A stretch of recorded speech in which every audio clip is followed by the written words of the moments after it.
Hello, work life warriors. Welcome. So, today I want to talk about exercise, something that our body and mind needs, but we don't like to do. So, I was introduced to exercise for the first time, believe it or not, in college. I grew up in Baltimore. You didn't see people running up and down the streets outside exercising. There weren't any gyms. And so, other than the kids outside playing, exercise just, well, it was not a thing. It was just an afterthought. It's something that I never thought of until I went to college and had to take a physical education course in my freshman year. So, in Baltimore, it's a faster lifestyle. Right now, I live in North Carolina, but when I lived in Baltimore, it was a faster paced lifestyle. There was always things to do, things to go. I lived in a neighborhood where I can go outside and hang out, and the neighborhoods are so close together, so you can walk to where you need to go. The stores are close, you can walk. So it's pretty much an active lifestyle. Most people sit outside in front of their doorsteps. We jump rope, we play, we do all types of things.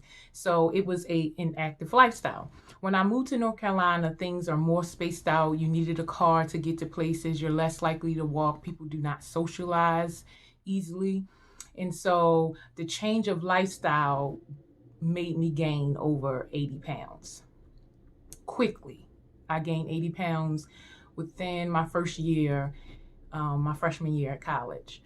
So because I was still unaware of exercise, like I witnessed people exercise, people going to the gym. My college roommates used to go to the gym, and a lot of people on my floor used to go to the gym, and they had pretty much fitness classes every single day that were fun.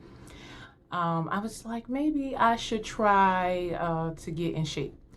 So I did start to exercise, not consistently, obviously.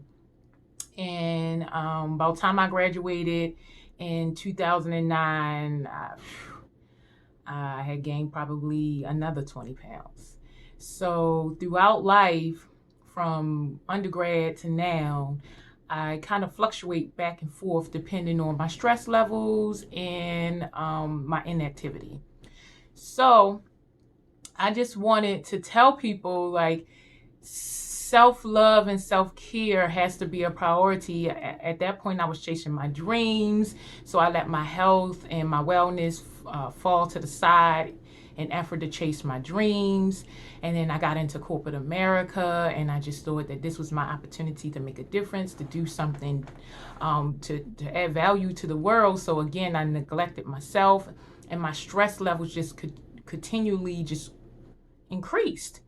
So once I started looking for stress management options, one of the number one options was exercise. So I was just like, okay, I'm gonna give it a try. I just come out of a really bad breakup. I was in a bad mental space.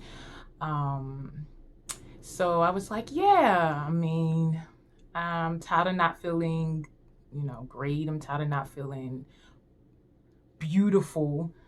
So let me just go ahead and get to the gym. Let me just go ahead and get to it. So I went to the gym and I got back in shape, or I wouldn't say I was ever in shape.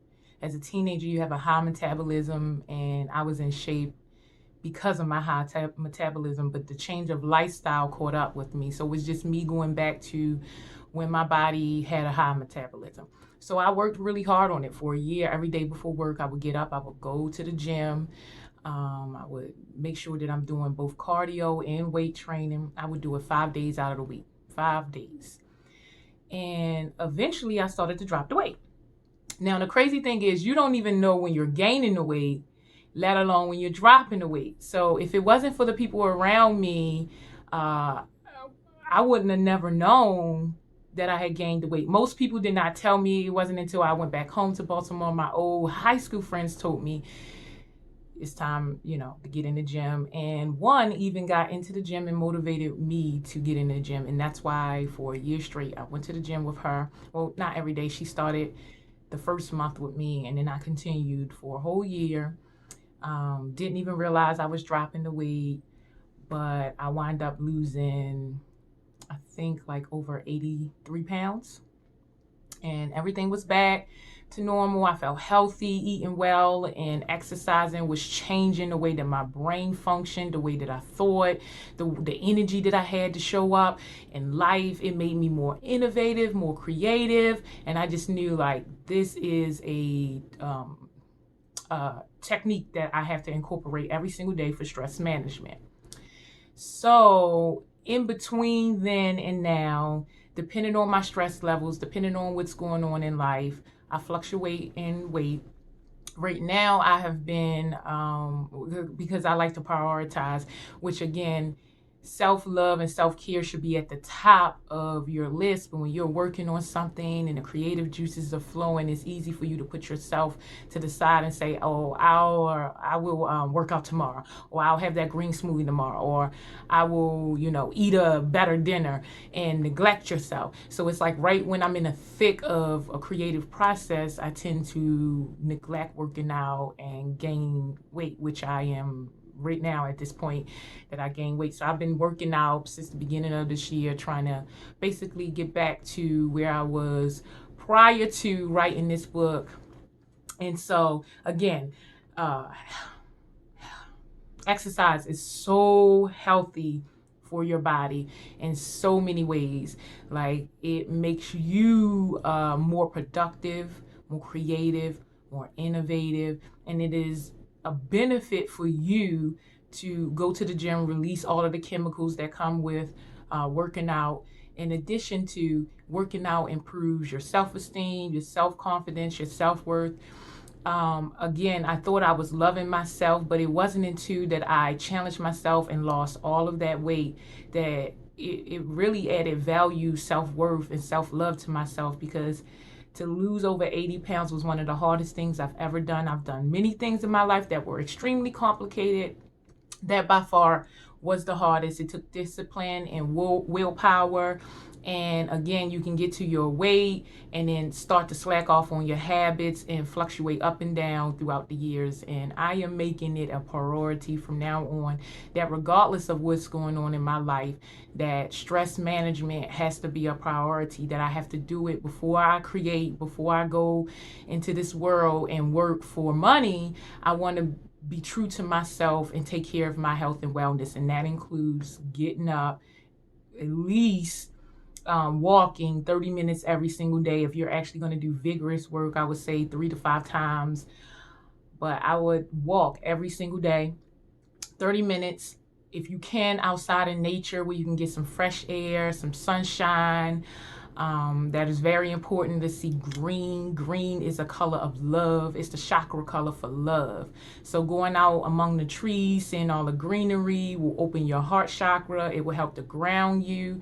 So try to walk at least 30 minutes a day. Try to incorporate some weights if you can to help your body lean out. You're less likely to gain more weight the more muscle you have.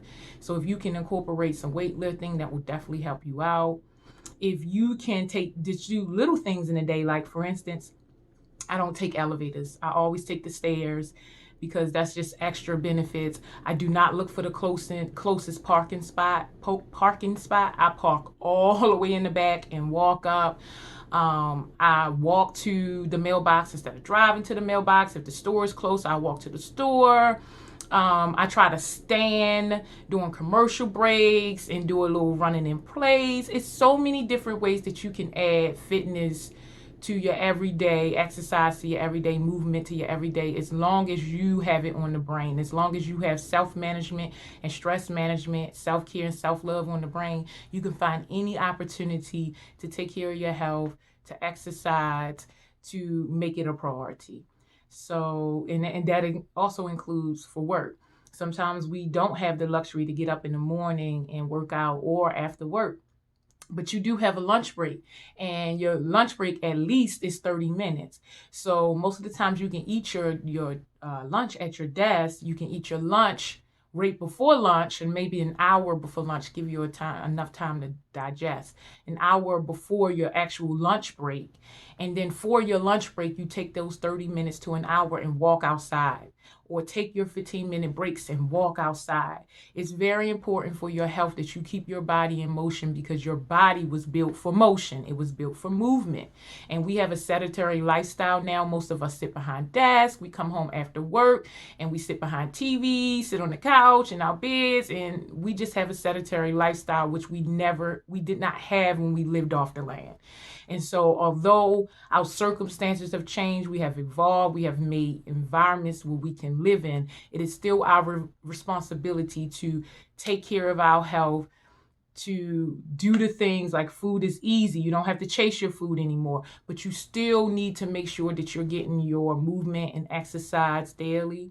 You still need to make sure that you're getting your Mother Nature time daily. We don't live off the land, but our body still benefits from so many elements from outside. So if you have the opportunity, not if, when, make the opportunity. You can do that. It's your life. It's your choices. Make the opportunity to take care of yourself, to love yourself. It'll add much needed value to the world, your friends, your family, your job. Everyone will thank you.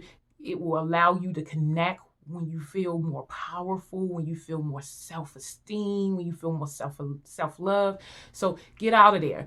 Get out of the mindset of, I'm, working out. Do I have to? And find a way to make it fun. Find a way to make it so you want to do it every single day and do it.